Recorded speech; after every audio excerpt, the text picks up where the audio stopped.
તો અહીંયા જે અંતિમ આંકડો છે એ છેલ્લું પદ છે, છેલ્લું એટલે અંતિમ પદ, એટલે એને કહેવાય an. એટલે આપણે અહીંયા લખીશું 84.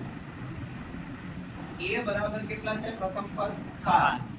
n હવે આપણને આમાં ખબર પડી જાય કે કેટલા પદ છે એ બોલો નહીં પડે, તો એટલા માટે n આપણે અહીંયા શોધવાનું છે. d બરાબર, d એટલે સામાન્ય તફાવત, એટલે કે કેટલો વધારો કે કેટલો ઘટાડો થાય છે. તો આને થોડીવાર માટે આપણે એવું સમજીશું કે 10.5 છે. કેટલા છે? 10.5. 10.5 છે. ભાઈ 10.5 માંથી 7 બાદ કરો તો કેટલા વધે?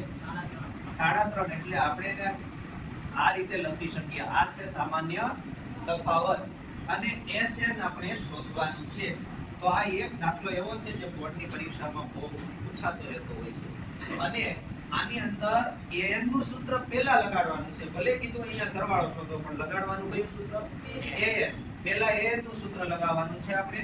તો અહીંયા an બરાબર a પ્લસ નાના કૌંસમાં n - 1 ગુણ્યા d. an કેટલા છે આપણી પાસે? 84 છે. a કેટલા છે? 7. n કેટલા છે તો ખબર નથી. d કેટલા છે? આને 3.5 પણ કહેવાય. કહેવાય કે નહીં? તો આપણે એને સરળ ભાષામાં સમજવા 3.5 લખીશું.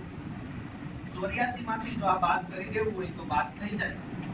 3.5 n - 3.5 આ બેની બાદબાકી કેટલી થશે? કેટલી થશે? હવે જો તમારે આને આ બાજુ લઈ લેવું હોય તો પછીના સ્ટેપમાં અથવા એ સ્ટેપમાં તમે લઈ શકો. આને આ બાજુ લઈએ એટલે 77 પ્લસ 3.5 બરાબર 3.5 n. બેનો સરવાળો કેટલો?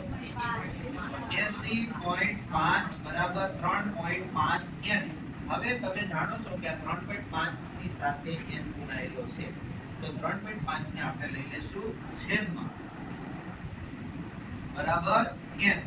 તમને વારંવાર કીધું છે કે પોઈન્ટ પછી એક આંકડો, પોઈન્ટ પછી એક આંકડો અંશમાં અને છેદમાં હોય તો બંને પોઈન્ટ દૂર થઈ જાય.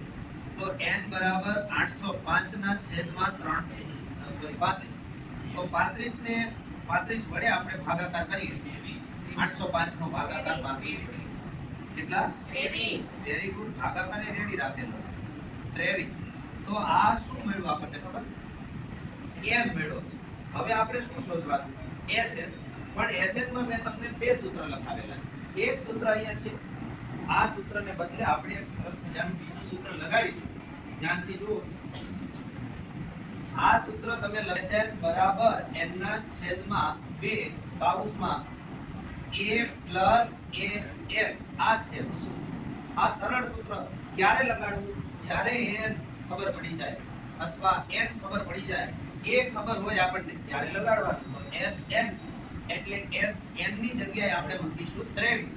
અહીંયા લખવાનું 23 કૌંસમાં a બરાબર 7 પ્લસ an કેટલા છે આપણી પાસે? 84.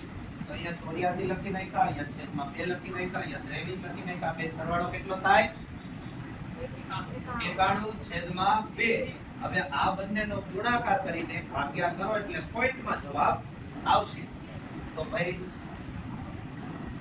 આ તમારે જાતે કરવાનું.